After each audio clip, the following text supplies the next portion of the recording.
నా మెళ్ళ ఉన్న తాళి నాకెంత ముఖ్యమో నాను ఈ కాలేజీలో చేరడం కూడా నాకు అంతే ముఖ్యం. ఈ రెండిట్లో దేన్ని వదులుకున్నా నా జీవితానికి అర్థం ఉండదు మధుబాబు.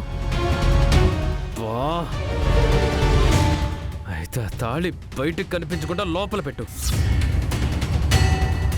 నలుగురు చూస్తే బాగోదు. తాళిని దాచుకోవాల్సిన కర్మ నాకేటి మధుబాబు. ఆయన నలుగురు చూసి ఎగతాళి చేయడానికి ఇదేమీ పలుపుతాడు కాదు, పసుపుతాడు.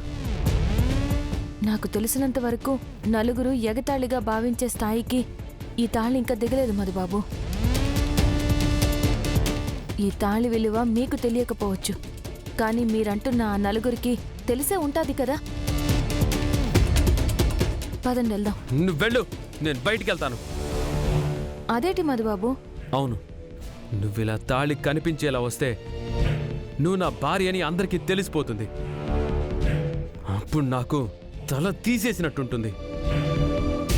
నువ్వెలాగో నా మాట వినవు కదా, సో నువ్వు వెళ్ళి కాలేజీలో జాయిన్ అవ్వు. నేను చదివే మానేస్తా.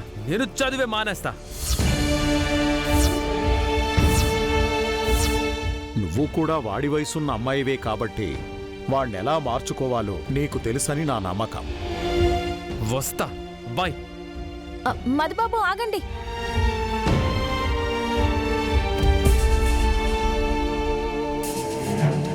ఈ తాళి ఎప్పుడు నా మెడలో ఉన్నా నాను కోరుకునేది నా సంతోషం కాదు మధుబాబు, మీ సంతోషం, మీ క్షేమమే. మీరు సంతోషంగా ఉండడం కోసం మీరు చెప్పినట్టు నా నీ తాళిని దాచేస్తానులేండి.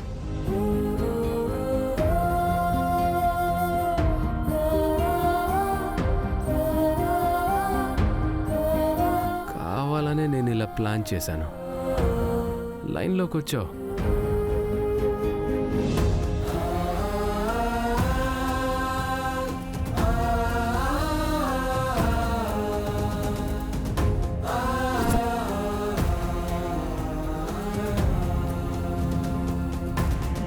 ఇప్పుడు మీకు ఓకేనా మధుబాబు? ఇప్పుడే కాదు, నువ్వు కాలేజీలో అడుగుపెట్టిన ప్రతిసారి నువ్వు ఇలాగే ఉండాలి. అట్టగే మధుబాబు. ప్రామిస్ చేయి.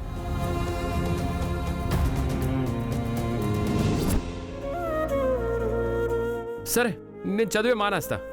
మధుబాబు,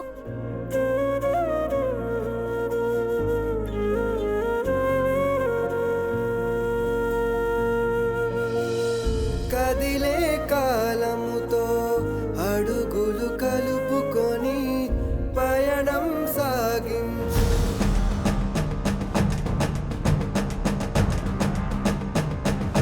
మీరు చెప్పినట్టే నాను ఒట్టేశాను. ఇప్పుడైనా నన్ను కాలేజీకి తీసుకెళ్తారా? పద.